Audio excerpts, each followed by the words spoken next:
all right? The last intangible of leadership that I'll talk about. I couldn't have this kind of conversation without talking about integrity. So integrity to me is a function of three components.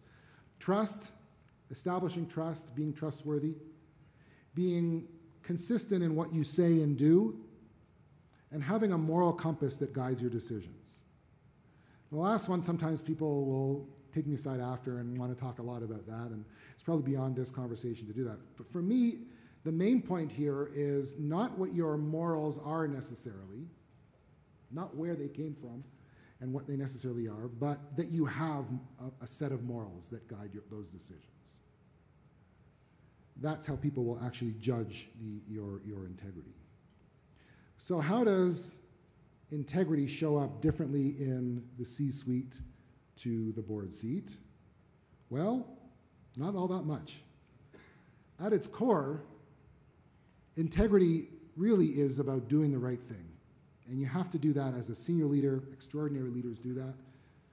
And as a board member, you really need to be guided by that as well.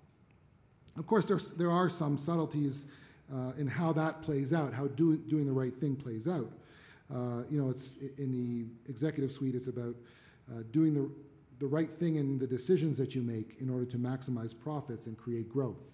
It's different in the board seat where, as a board member, you're really, what it's really about is about minimizing risk. And you have additional responsibilities around governance and fiduciary responsibility and so on. But regardless of that, at its core, it's about doing the right thing. Doing the right thing is the key concept. So can you build integrity? Again, it sounds kind of weird, but I believe you can. You can build the sense that people have in terms of your integrity. And how do you do that? Well, people really need to know what you mean by integrity, what you mean by doing the right thing.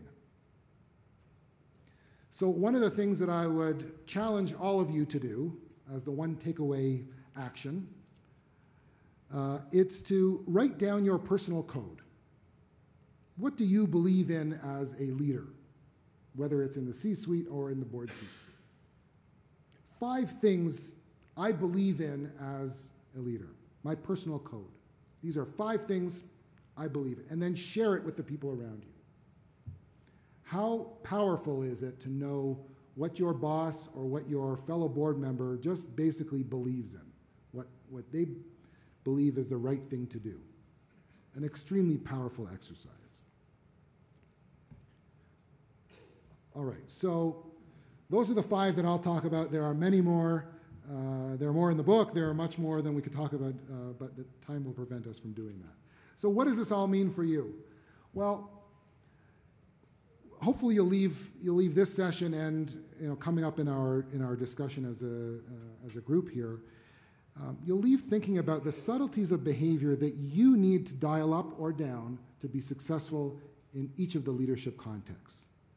That requires knowing about the context and what leadership is necessary in that environment. And it also requires, as Julie put, knowing about yourself, what your strengths and weaknesses are, and what you need to dial up, and what you need to also dial down.